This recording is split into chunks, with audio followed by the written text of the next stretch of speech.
Are we live? Do we even do a show these days? I don't know. Solo stream. Yeah, no pressure. Just you, EJ. Just me. I can hang on. I can do it. No, I'm EJ Snyder. I'm half of Bootleg Football, half of Bears Over Beers, which is more the reason I'm here today to talk about the absolute detritus that is professional football in Chicago.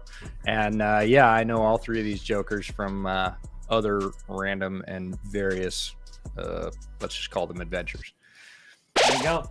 Yeah, that's kind of the breaking news that hit before we went live. Yeah, Yes. Trayvon Diggs, ACL, he's out for the year. He's torn ACL on a non-contact play in practice. It was like one-on-one, right? It was just one-on-one drills, tore his ACL, gone, just got a huge contract in the offseason, and yeah, he's out for the whole year. So that's a huge loss for... Also, an update for Thursday night. Brandon Ayuk is not expected to play tonight. Yeah, I saw last time he was questionable, so... Yeah, so Ayuk's out, and Saquon and Andrew Thomas are both out, too. Okay, we're going to talk about the Bears. We're going to talk about Justin Fields' comments. I guess with kid gloves, we'll talk about Alan Williams. You know, we don't want to speculate or go over anything that isn't true or is or is not true. We'll just give what we know from an outsider perspective. And then Nick Chubb's injury, that was ugly. Yeah. Kareem Hunt is back, and then a Thursday night preview. And then obviously we've got all these news as they're coming in with Trayvon Diggs. I just want to ask a question before we dive into all this. Who would be a bigger loss to the Cowboys defense, Trayvon or Micah Parsons? That's not even a question. That's Yeah, not even. That's five. What is that question? It's got to be Parsons. Parsons is just an absolute million. wrecker in that front. Like, he's the modern Lawrence Taylor. Any punishments, by the way? I slept for 8 hours. You slept for 8 hours? That's Friday a good into punishment. Was Saturday. it consecutive, though? Was it? No, it was Friday into Saturday. I woke up once, so it was two halves. So I got that, but then I did it again Saturday into Sunday. Saturday was my birthday, and I was like, I'm gonna live it up. So I slept. It was nice. You lived it up by sleeping. Mm-hmm. Hell yeah. Okay, awesome. Just to be clear, are there punishments for sleeping? No, this was like a nice punishment. Breakdowns over the last couple of weeks in terms of film breakdowns on the internet and breakdowns on the field as well. Justin Fields right now is like, I mean, you're a baseball guy. He's like a baseball hitter that's in a bad slump. And he's a good hitter. Like, we've seen all the things he needs to do to play quarterback in the NFL at a high level, but they are not being put together. And right now, very few of them are coming out. And you know when a guy gets in a slump that everything goes backwards, right? They swing at pitches they shouldn't. They hold off on pitches they should rip. They start thinking about it. Then they just completely sort of collapse. You know, they might spin themselves out of the shoes in the batter box. Like, he's doing all that right now on the field in front of everybody. He's holding up on open throws. He's taking off and hitting checkdowns when he shouldn't be. He's staying in the pocket when he should clearly leave. Like, everything's just wrong right now. Like, it's not a totally dissimilar situation than when it was with Trubisky. I think Fields obviously has a different skill set than Trubisky did.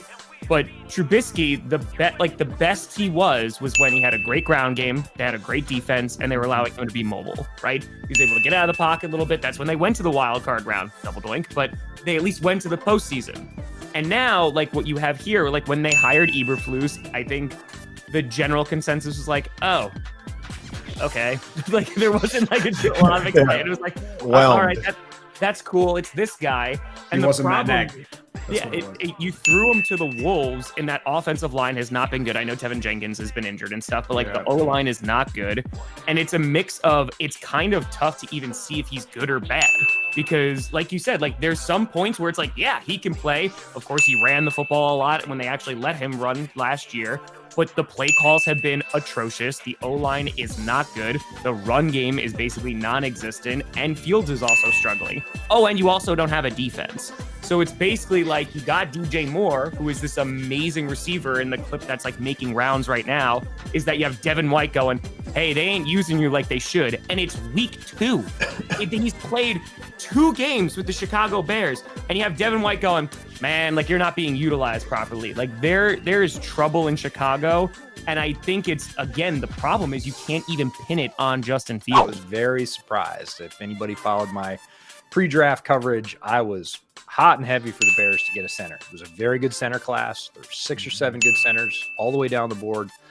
And I was stunned at the end of day 3 that they hadn't gone there, because then I sat down and I said, why did this happen? And I was like, oh my God, they think they have it. Like, whatever it is, they either think Lucas Patrick is going to perform that role, which he didn't last year. I know he was injured. I can speak on his behalf. Yeah. No.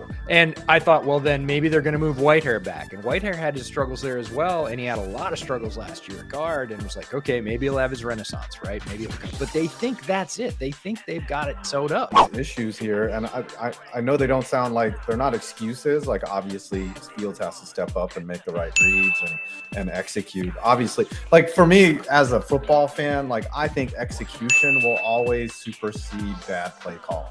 Like, yeah, you call a draw on 3rd down, but if you execute, then you can make up for your idiot offensive coordinator because you're just a better team, or you're doing what he intended to do. Now, yes, some play calls are dumb, but to me, play calling is not as important as the personnel on the field. That I will always believe. You mentioned that, like, he was too robotic in a lot of his movements during the game, and he had mentioned, like, they mentioned, okay, what do you think's an issue? Is they said, like, it might be coaching, and then, like, there was a lot of sensationalism going on yesterday, and I mean, it kind of told me that he was kind of throwing coaching under the bus, but at the same time, I mean, it's just finger pointing at all angles. And then there was the stuff with Alan Williams too, which is like, there was some stuff going around about like Hollis Hall being raided, Peanut Tillman being the one to catch him. Yeah. There was that because he's an FBI agent now, and like some other sensational stuff. But like, do you know anything like about Alan Williams? Is that, like, how much of a loss is that going to be for the defense? And is there really like, is there? I feel, are the Bears really handling this properly? Because they haven't really said much about the situation. I'll take the second question first. That's fine. No, they're not handling it properly. Like, regardless of what we can or can't say about any particular situation going on, and we can't say a lot about Alan Williams' situation because we don't know. We don't have all the facts. You talked about sensationalism yesterday. That was kind of, to me, very obvious clout chasing, tabloid bullshit. Like, oh, Eberflus cried when Peanut Tillman told him that, you know, no. Yeah, who knew? Yeah, where is this information coming from? It's not information. It's just Right. clickbait. It's got made up by random. No offense, but it's clickbait. When a quarterback in the NFL comes out and says the defense never, in the course of a 60-minute game, made us do something different, made us move, made us kill a play, kill. We got to pass, and they're in a run defense. Let's switch it up. Not once. Like, they're not missing anything without Alan Williams. If that's what he delivers with an entire summer to get ready for your rival in your home stadium, like, if that's the performance you're going to pull out, and that's all going to get lost in all this other stuff because it's way more sensational and there's more noise. Like, that defensive performance was horrendous. Let's just say they're the worst team in the league this year, right? Let's just say, and they go and get Caleb Williams. I have zero confidence in anybody in that building to develop him. No, anybody. I mean, the only one I can think of as of late is Jim Miller. Like, that's the only one. Jim Miller is your guy that you developed? Yeah, like the most recent one. That's of late. Yeah, I mean, as I said, what else is there? Rex Grossman never really developed. Jake Cutler was there, but Trubisky never developed. Fields isn't developing. Like, I mean, Tyson Bagent, he may be something, but that's preseason. Hypothetical question, though. If you were in charge of the Bears, you see the situation in front of you right now, what would you do to try and correct the ship? It could be both short-term and long-term. Yeah, I've been asked this a lot over the last, well, since the first game, really. Like, this looks bad. What would you do to fix it? It's really difficult to compartmentalize all the damage right now. This is very much like being the captain of the ship, and you're getting damage calls from, like, everywhere. Like, we don't have engines and we're sinking, and oh yeah, the lifeboats went over last week and we never got new ones. And like, okay, what do you fix? Well, the answer is everything. So, you know, you'd have to go through piece by piece. I spent I calm down in different ways than other people do. I spent an hour before this going through all the practice squads in the NFL, looking at offensive linemen, and I was like, who would I take? Because the deal with practice squads when you poach them is you got to bring them onto the active roster. Okay. This is all okie doke. Yeah, we've got to pivot. Sorry. We could talk about the Bears until we're blue in the face. I'm not trying to say that I don't enjoy talking about the Bears. Oh, I don't anymore right now. So, you know, you'd just be joining present company.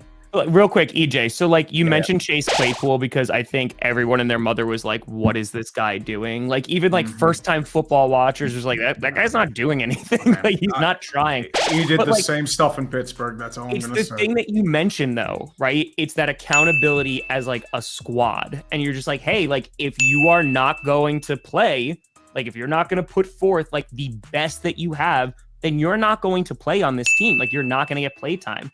And if that's what they look like week 1, that's not them out of the playoffs week 17. That's not like really late in the season. It's not right after the bye.